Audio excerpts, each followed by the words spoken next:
Let's have a quick conversation about how to find a manufacturer or supplier for a product. So basically, here's a strategy I want you to pay attention to. First of all, you need to understand if you're an entrepreneur, you have to constantly look for the better sourcing strategy, the best manufacturer, the best supplier, right? And because that will go a long way towards establishing your business as a reputable venture. So, what is a manufacturer here? So, a manufacturer basically is any business that produces finished goods from raw materials, and manufacturers actually sell these goods to consumers, wholesalers, distributors, retailers, and other manufacturers wanting to create more complex items. So, this is kind of important. And manufacturers typically stick to one type of product. For example, you could work with a glassware manufacturer who creates glass bottles and jars.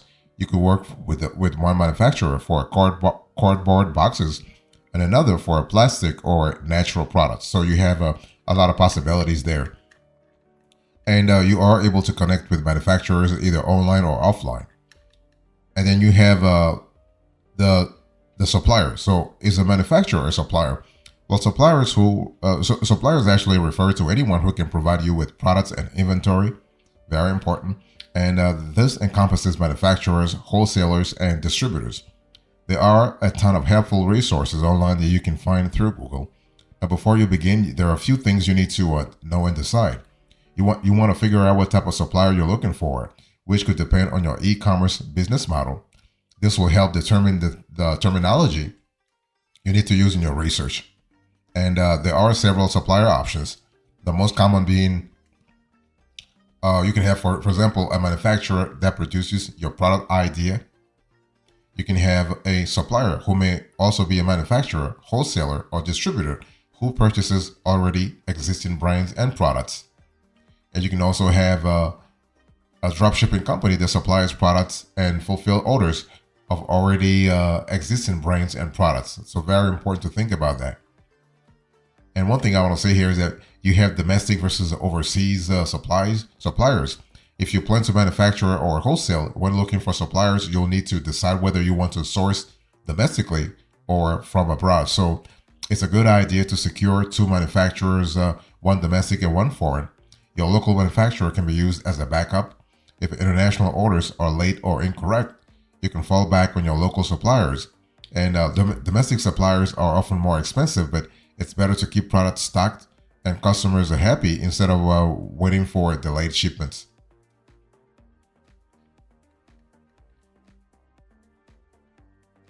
So let me give you a guide here. We're still having a conversation about how to find a manufacturer or supplier for your product.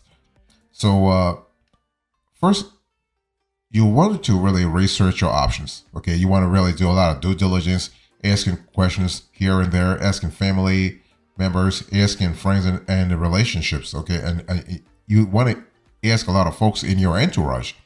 So finding the right manufacturer for your product is crucial to your success, and manufacturers can play a role in determining your product's cost, quality, packaging, and shipping.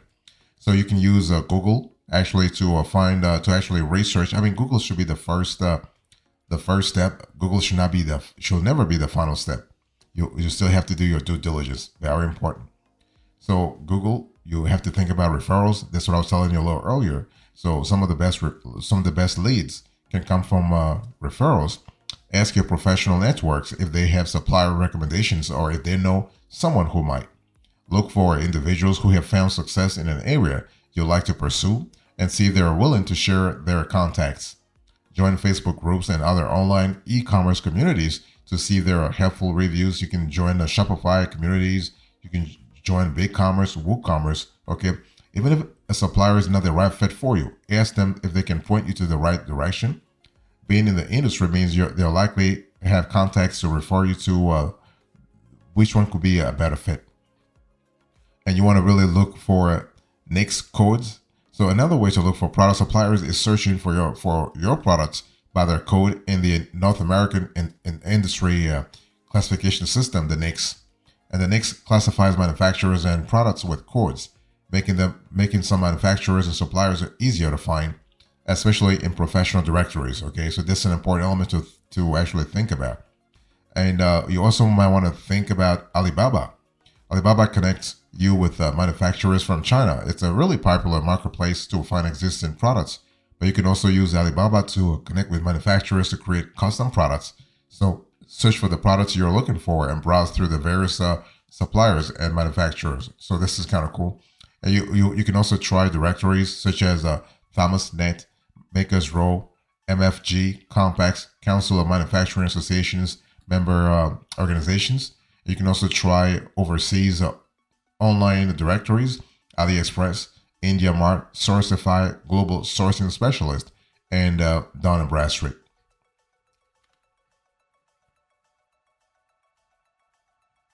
So if you're trying to find a manufacturer or supplier for your products, you want to, of course, research your option, but you also need to conduct outreach and collect information. This is actually the most important part, right? We are talking here about due diligence. So you want to actually ask a few questions. When you contact a manufacturer or supplier, you got to have a list of questions ready. Can they accommodate custom orders? You want to assess if the supplier or equipment manufacturer can create the product you want. Do they have the skills and resources? Do they have automation features? What are their lead times? How long would it take to produce and ship items? You don't want to work with manufacturers who take 3 months or 1 year to deliver your products. So if a product goes out of stock, you don't have to leave customers waiting to receive their orders. And what are the shipping costs? Shipping makes up a massive portion of small business expenses. So lower the manufacturer's shipping costs to determine how it will affect your bottom line. And what are their MOQs? Minimum order quantities, right? Don't lead with this question because it might deter actually manufacturers from working with you. However, you want to know the minimum amount of items you have to order before they start producing your product. This is often negotiable. It really depends on what you want to buy. And also, what is the cost per unit? So when you're negotiating MOQs, you also want to negotiate the cost per unit. The larger your order, the lower your cost per unit can be, right? So we're speaking here about economies of scale. And can they grant you exclusivity if there is tooling involved? That is you are buying a tool for them to manufacture your products. Make sure they're not allowing you others to use it. You can also ask for territorial, market, or total exclusivity. Some service providers may even offer private label goods. Are there setup fees involved? Sometimes manufacturers will charge you a fee to get equipment ready to produce your goods. What's their defect policy? Find out who eats the cost for incorrect or defective items, who pays for the shipping and duties. Is the manufacturer sustainable and ethical? Find out about the factory conditions and see how they impact the environment and those who work there, right? It's all about making sure that you associate yourself with legit businesses that have a good reputation, actually, locally and internationally. And so you can negotiate minimum order quantities, discussing payment terms.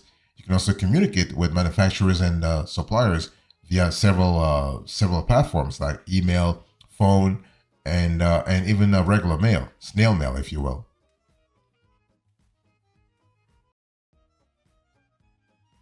If you're trying to really find a manufacturer or supplier for a product, after researching your option, conducting outreach, and collecting information, you got to communicate your design.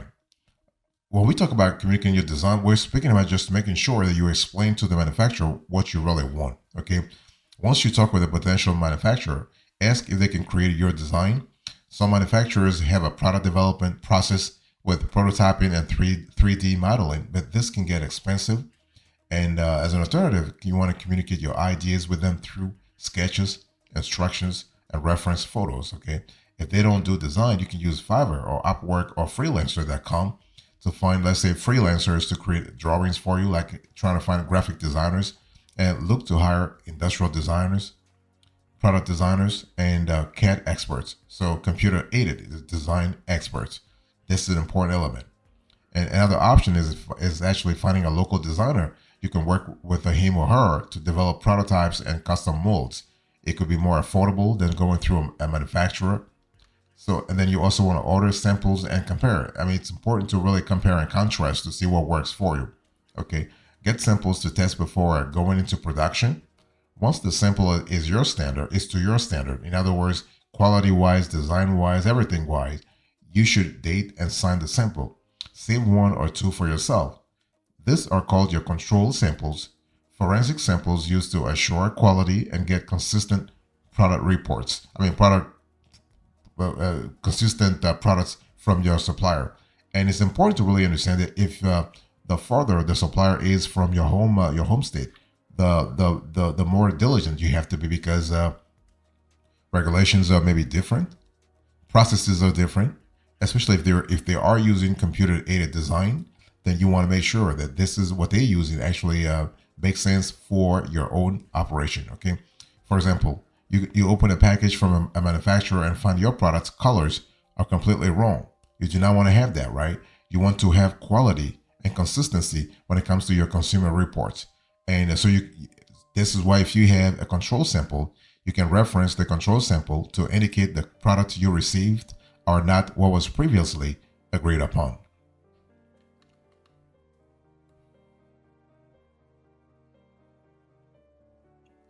Next, you want to negotiate. So if you're trying to find a manufacturer or supplier for a product, after researching your options, conducting outreach and collecting information, communicating your designs, ordering samples, and comparing, you need to negotiate, especially when we talk about a very large order, right? When we talk about scalability, you want to really make sure that you have the best prices right off the bat. Don't actually negotiate afterwards.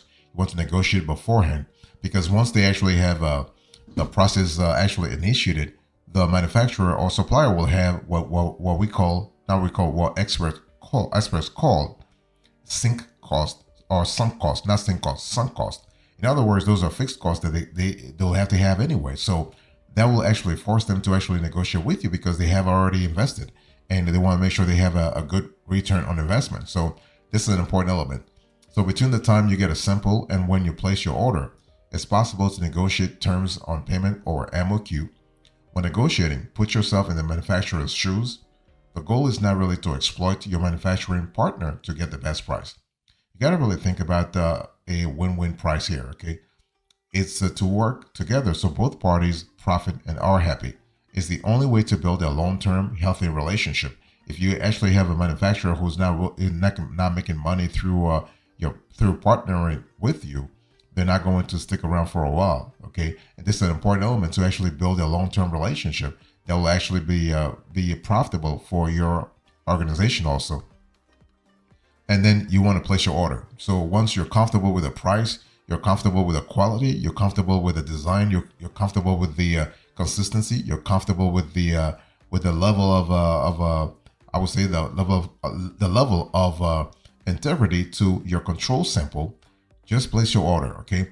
Make sure that every product meets your standards, okay? And so get the production process started, because it's good to talk, but at some point you need to place an order, because again, going back to what I said a little earlier, the manufacturer or supplier has already initiated a few processes on their end, and they have already sunk cost. So for them to actually start the production will be a welcome announcement for them, so they can start making some money. So what's the bonus here? So how do you move forward with your supply partners? Sourcing suppliers and manufacturers is one of the costs of starting a business, that's for sure, especially if you are going to actually engage in drop shipping, for instance, or you're going to engage in local retailing. So partnering with suppliers that are good fits is a critical decision for your new business, and they're not always easy to find. It really depends on what you like, the way you go about it. And so it's easy to get frustrated when you hit dead ends or brick walls, but in most cases, it just requires a little more patience and perseverance to find the perfect partner for your new venture. And you also got to always put yourself in the supplier's shoes, because see, the thing is, if you're just asking them to actually go the extra mile and you're not doing anything in return, then it wouldn't work, okay? And so when we talk about finding the right manufacturer, it's all about making sure that you're having the right strategy, okay? So manufacturing refers to turning raw materials into finished products through tools, labor, and machinery. So you got to be really clear about the difference between manufacturer or supplier. And so when we talk about manufacturing really remains an industrial process that allows for the mass production of goods using advanced technologies and assembly processes. And so you have all kinds of manufacturing. So when you reach out to a manufacturer, you have to have a clear idea about the different types of manufacturing and what type of manufacturing you specifically need. So types of manufacturing include 3D printing, repetitive manufacturing, discrete manufacturing, job shop manufacturing, continuous process, batch process. So you have all kinds of possibilities. That now the question is, which one do you need? Which one is actually suitable for your specific operation or your specific venture or your specific initiative, right? And this will condition the success or failure of your initiative over time.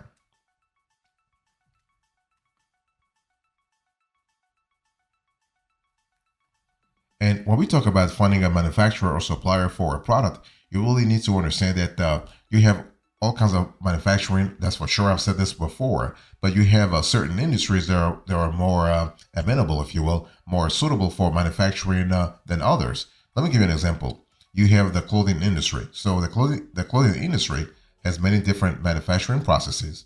For example, a clothing manufacturer's process could include fabrics receiving and relaxing, form layout, laying, marketing, cutting. You have screen printing. So you also have sewing and quality checks before creating a single garment. And it's one of those things where you got to ask yourself, what kind of strategy do you have? If you want, let's say, if you want to open an online boutique, right? An online boutique to sell clothes, and you have the right manufacturer, you got to really be sure about the market audience, your target audience, because otherwise you are not going to make money. Because but besides manufacturing, there are other ways to actually sell clothes without actually contacting a manufacturer. And so this process is kind of similar to what I've said before about all other industries. You got to always ask yourself, is manufacturing the right and direct approach for you? Because you have drop shipping. Because when it comes to drop shipping, you're not really bearing some of the you're not bearing none of the cost. You're not bearing any of the cost. You also can try. You can try also. You can try drop shipping. That's for sure. But you can also try other forms of e-commerce models. Just see which one works for you. Okay, that's an important element. And what I want to say here is that when we talk about manufacturing or supplying, you got to really ask yourself, do you have the right directory? Because as I said before, you can find a manufacturer or supplier via the directories and the directories that I just listed a little earlier, right? Alibaba, free online directories, Google referrals, NICS codes. But you always have to make sure that the directory you are actually looking into is suitable for your specific industry. Okay, but at the end of the day, it's a matter of what? Finding the right contact, persevering, finding the right contact, and making sure that you have the resources to build a sustainable relationship.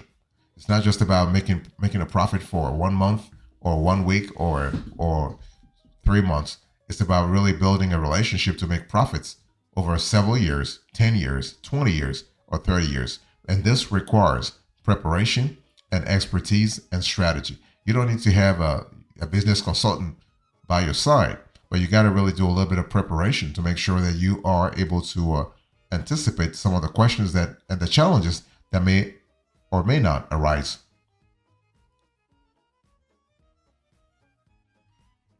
So what's the bottom line here? In today's conversation, I spoke to you about how to find a manufacturer or supplier for a product. I gave you the strategy, the guide, the bonus, and now the bottom line. Thank you so much. God bless you. I'll see you next time. Until then, remember, stay marvelous.